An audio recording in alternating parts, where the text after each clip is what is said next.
మాకు ఆశీర్వాదాలు.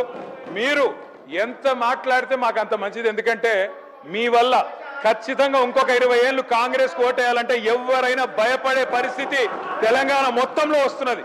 మీరు పోయి ప్రచారం చేశారు, మహారాష్ట్రలో ప్రచారం చేశారు, హర్యానాలో చేసినారు, ఢిల్లీలో చేసినారు, అద్భుతాలు సాధించారు. మొన్న పోయి ఎమ్మెల్సీ ఎలక్షన్లో కూడా చేసినారు.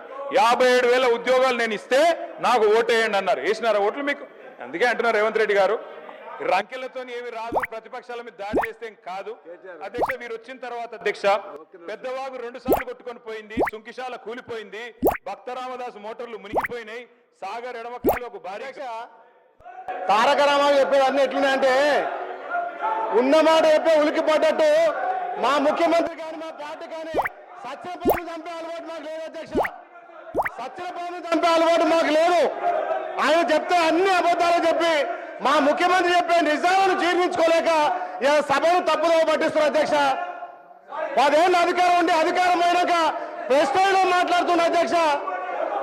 ప్రెస్టేజ్లో మాట్లాడుతున్నారు. మరి వాళ్ళు కుర్చీ కోసం కొట్లాడితే వాళ్ళ ఇంటి వ్యవహారం. కానీ మా గౌరవ ముఖ్యమంత్రి వచ్చిన 15 ఏళ్లలో వాళ్ళు చేసిన అప్పులను, వాళ్ళు చేసిన తప్పులను ఒక్కొక్కరిగా సరిదిద్దుకుంటూ ప్రజల పాలన ద్వారా ఒకవైపు అభివృద్ధి, ఒకవైపు సంక్షేమం చేస్తుంటే ఈ రకంగా నిప్పులు పోసుకొని మా ముఖ్యమంత్రి మీద ఇంకా కూడా ఈ కడుపు మండి మాట్లాడింది అధ్యక్ష. మాకు ముఖ్యమంత్రికి సత్యపాలన చంపాల్సిన అవసరం లేదు అధ్యక్ష.